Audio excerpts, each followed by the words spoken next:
යම් බලපෑමක් මේ රජයටත් තියෙනවද කියන සැකයක් අපිට මතුවෙනවා. බිස්මිල්ලාහිර් රහ්මානිර් Rahim.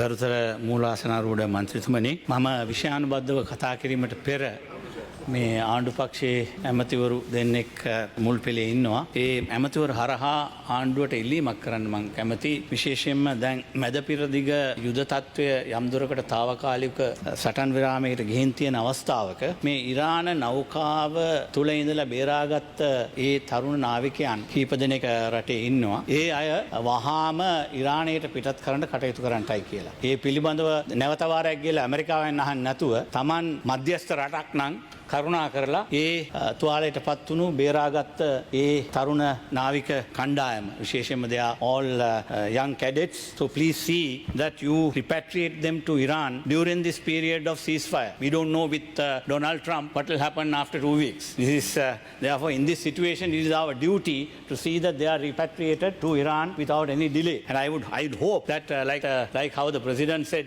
he came out with a big lie about the Americans asking to land some planes in Mattala in order to avoid delaying the ship to come on to our ports. That is why finally that ship finally had to be destroyed. And this we finally paved the way to allow the US to attack the ship.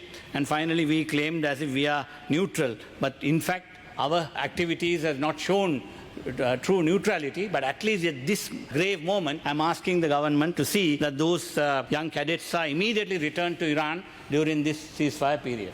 Having said that, now coming on to this subject, මම මේ පාස්කු ඉරිදා සිද්ධිය පිළිබඳව කතා කරද්දී මම විශේෂයෙන් කියව යුත්තේ අපිට තියෙන විශ්වාසය විශේෂයෙන්ම ශානි අබේසේකර සහ රවි සෙනවිරත්න කියන මේ පොලිස් නිලධාරීන් උසස් නිලධාරීන් පිළිබඳව පූර්ණ විශ්වාසය අපට තියෙනවා. ඒ විශ්වාසයේ උඩ අපි බලාපොරොත්තු වෙනවා මින් අලුත් දිසා නැතියක් මේ විමර්ශනයේදී දැන් ඇති වෙලා තියෙනවා කියන එක අපි දකිනවා. ඒ පිළිබඳව ඒ නිලධාරීන් දෙන්නට පූර්ණ සහයෝගය ලබා දීම පිළිබඳව මේ ආණ්ඩුව කටයුතු කර යුතුයි කියලායි අපේ ඉල්ලීම. ඒ පිළිබඳව දැන් ඇමතුමා කරුණු කීපයක් පැහැදිලි කළා. නමුත් අපි දකිනවා දැන් දවස් කීපයකට පෙරදී මහේස්ත්‍රාත් උසාවියේ මේ නඩුව කැඳවද්දී විශේෂයෙන්ම අත්අඩංගුවට අරන් තියෙන බුද්ධි ශ්‍රේෂ්ඨ නිලධාරියා සුරේෂ් ගේ අපිල්ලීමේ වාරයේදී අපි දැක්කේ නැහැ මේ මං අධිකරණ ඇමතුමත් මේ එතන ඉන්නවා. ඒ වෙලේ කිසිම කෙනෙක් අපේ නීතිපති දෙපාර්තමේන්තුවෙන් පැමිණ හිටියේ නැහැ. නීතිපති මාත්‍තුමේ මේ මහේස්ත්‍රාත්වරයා අහපු ප්‍රශ්නවලට මේ අපරාධ පරීක්ෂණ දෙපාර්තමේන්තු නිලධාරීන්වන්ට පිළිතුරු දීමේ හැකියාවක් තිබුණ නැති එක අපි දැක්කා. ඒ වෙලේ අනිවාර්යෙන් මෙවැනි වැදගත් නඩුවල නීතිපති තුමන්ගේ නිලධාරීන් පැමිණ ඒකට සහයෝග දෙන්න ඕනේ. ඇයි ඒ සහයෝගය දෙන්නේ නැත්තේ කියන එක විශාල ප්‍රශ්නයක්. එබැවින් යම් බලපෑමක් මේ රජයටත් තියෙනවද කියන සැකයක් අපිට මතුවෙනවා. එබැවින් ඒ පිළිබඳව කටයුතු කරන්නයි කියලා ඉල්ලීමක් අපි කරනවා. කරද්දී විශේෂයෙන්ම මේ සිද්ධිය පිළිබඳව නිරන්තරයෙන් අපි සලකා බලද්දී නොයෙකුත් කාරණා අපි දකිනවා. විශේෂයෙන්ම දැන් වැදගත් සාක්ෂිකරුවෙක් හැටියට අපිට ඉදිරිපත් කළ හැකිය තිබුණේ හාදියා කියන සහරාන්ගේ බිරිඳ. නමුත් සහරාන්ගේ බිරිඳගේ සාක්ෂිය පිළිබඳව ඒ පිළිබඳව කොමිෂන් සභාවේ සභාපතිතුමා ඒ පිළිබඳව සාක්ෂි කැඳවීමට යද්දී නීතිපති දෙපාර්තමේන්තුවෙන් ඒකට විරුද්ධ වුණා. මොකද ඇයි මේ විරුද්ධ වුණේ? නමුත් අන්තිමට ඒ සභාපතිතුමාගේ ඒ තීරණය මත ඒ සාක්ෂිය රහසිගතව පටිගත කළා. ඒක දැනට වාර්තාවේ තිබෙනවා. නමුත් ඒවා දකිද්දී අපි බලනවා මේ හාදියාව අපි අපරාධකාරිනියක් හැටියට දැන් එතුමියට විරුද්ධවත් නඩු පවරලා තියෙනවා. ඒ නඩු පැවරීම මග හැරලා එතුමිය සාක්ෂි හැටියට තියාගත්තා නම් ඊට වඩා දේවල් මේ නඩුකරවලින් ඔප්පු කරගන්න පුළුවන් වේවි.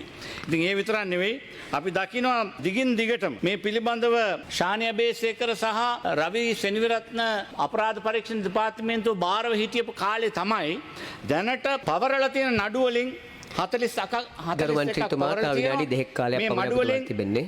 හිජාස් හිස්බුල්ලා, අහනාස් ජසීම්, අසාද් සාලි, මේ ඩොක්ටර් ශාෆි හැර අනිත් නඩු හැම නඩුවකටම ශානිලගේ කාලේ ලබාගත්ත සාක්ෂි තමයි උපයෝගී වෙලා තියෙන්නේ.